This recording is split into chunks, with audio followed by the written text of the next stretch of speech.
Did your vision of Saving Abel go from early on where it was, this is a party, we're having a really good time, this is so much fun, I'm living what I thought was the dream, to, okay, this is just a business. This is for me to be able to put kids through college. This is going to be, I'm going to go back to this because it is fun. I still have that creative outlet. I still get to be an artist. Right. But the lens you're looking through is, this is a business and we need to treat it like a business. I definitely did not look through the right filter when we were in the beginning. They just threw us to the wolves, man. They put us out there on the road and they're like, it's the only way to get better. And we're out touring with Shinedown and it's like, they are massive, and here we are, just... When you also think people you hire, have your best interests, and so there's a lot of variables. There's a growing spurt of oh, actually, you don't. Yeah. You want a third record deal because you want a paycheck, not because a third record deal or a second record deal is good for us for this third. There's things, and so he didn't see it until he saw it. Yeah. Right. And then you pivot out of that. And then when you go back in, you're not as blind. You're more healed. You have more responsible. I have more mental capacity to hold the responsibilities that the life. You're on the right medication. I mean, all that stuff, it went into this, man. It took me years to figure out. How old were you when y'all started Saving Abel? We started it probably in 2003 or 2004.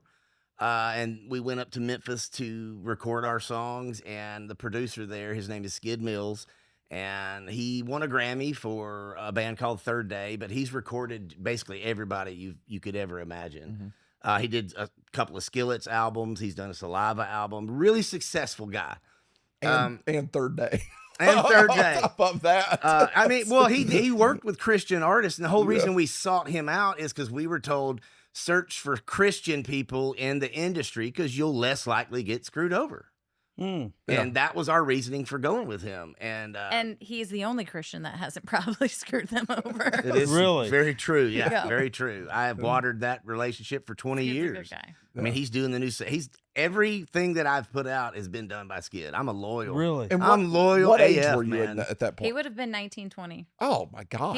He had graduated high school in 2001. Let me go on the road with Shinedown at 19. And to think about it, the only I was in the Army. Thank you for your service. Yes, thank you for your service. Oh, Lord. The only Thank you for your tax dollars. You're welcome. The only example that we had in the music industry, and I'm an 80s. I grew up I'm born in 82. Yeah. We had bands like Poison, and that, you know what I'm saying? And Motley Crue. That's what we thought the life was supposed to. You're supposed to do cocaine out of strippers' buttholes. You're supposed to do all this stuff, and then you find out really quickly, maybe not so much. You know what I'm saying? Yeah. Like, there is a business aspect to this, and you have to reach a certain level, in order to stay in the game. 3 doors down. It's a lot different now than it was then, because now, before they just throw you to the wolves, they make sure you're media trained and everything else, and your numbers match. How are your numbers? And what was your last record? What were the number? Everybody wants instant gratification nowadays, and there's just so many. And things. It wasn't like that. It was just the Wild West. You worked your way. Yeah, you earned your way. Yeah.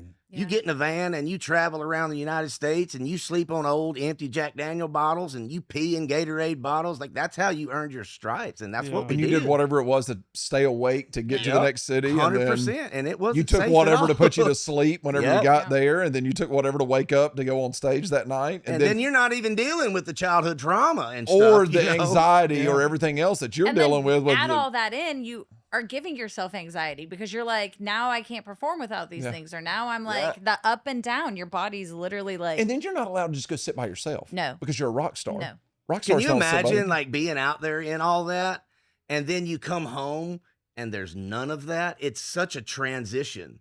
For me to decompress sometimes is like coming home and decompressing in a pot of boiling water. So the best example is the movie The Hurt Locker.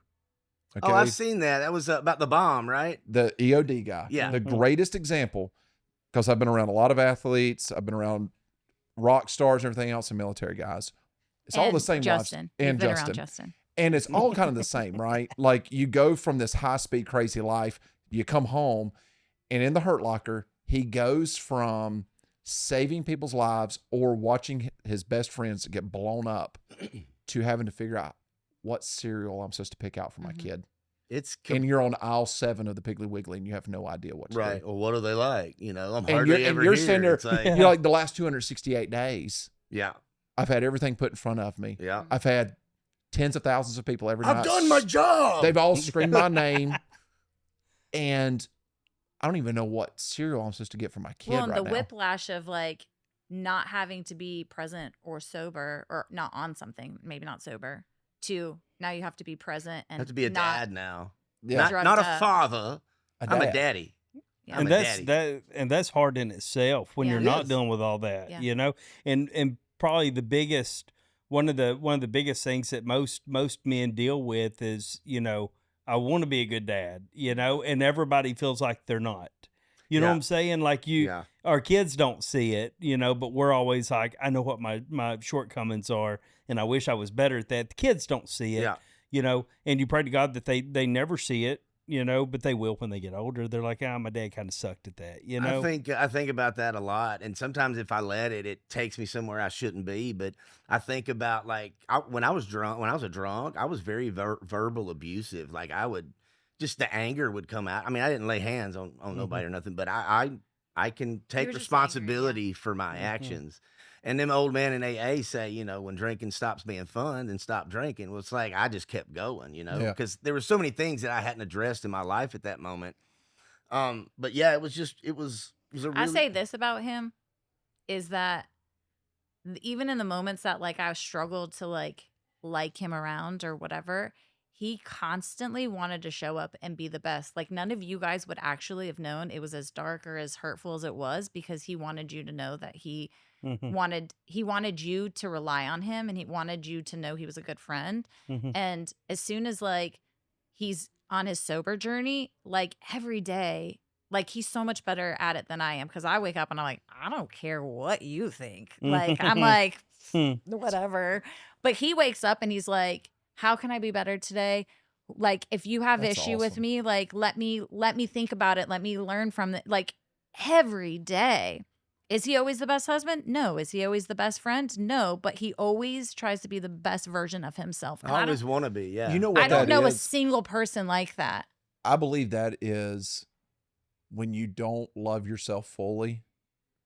I never really knew how to love myself fully. You know, growing up, like you try to do what others are doing to fit in. I got a story. Like when I was in high school, I'm the type of guy. I'm like my daddy. I can get along with anybody. I make best friends at the gas station, guys. Like it's just standing in line. Because I like to make people happy. You know, it's just who me and my dad are. You know.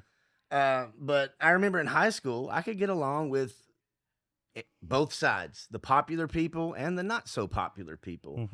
And a few years back, you know, because it still weighed on my heart. I reached out to this dude. His name was James, and he was in high school with me, and he had a speech impediment. And I'm almost sure of it that I've made fun of him for that before. I've been in the locker room with the, you know, basketball players and things like that and laughed about it. And it still weighed on my heart so bad that As a grown man in his 40s. literally just a few years ago, I reached out to him and I was like, man, I just wanted to apologize for the way I treated you in high school. You know, I'm really sorry about that. And he literally messaged me back and he said, Jared, what are you talking about? You were the only one that would ever talk to me. Damn. And I literally started crying because I'd been carrying this weight for so long. And you don't know how your actions affect other people because they see them differently than what you portray it as. I thought that I made fun of him and I never apologized for it. And it really weighed on my heart. I mean, I'm a huge empath my entire life, huge empath. And, you know, empaths like myself are very easily taken advantage of because we care about how everybody else feels. Yeah, you put everybody else before yourself. Yeah, absolutely. And it just made me feel good that that's what he saw of me. And to the point I was making earlier, like I worry about my kids seeing the verbally abusive father during his alcohol years. I worry about that so much. I hope, how much trauma have I given them? You know, things like that. But most of the time, I end right back up. It going, you know what? It's what that you're doing now that they're going to see. And